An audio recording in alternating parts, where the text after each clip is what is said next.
ya.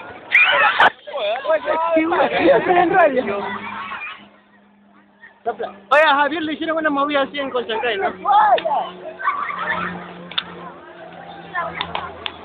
Uy, que falta de respeto a la pañoleta. No, si Javier también le hicieron esa movida bien.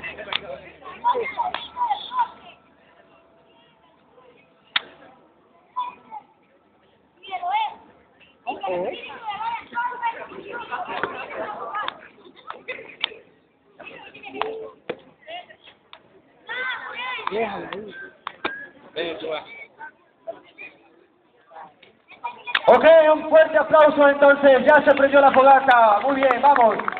Sopla, ponerte ropa, por favor. Oh, qué senki.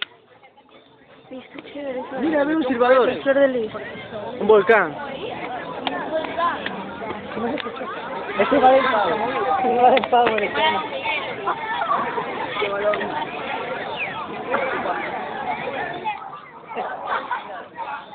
Tírate tú, pues, una vez. Ok, tomamos asiento, por favor.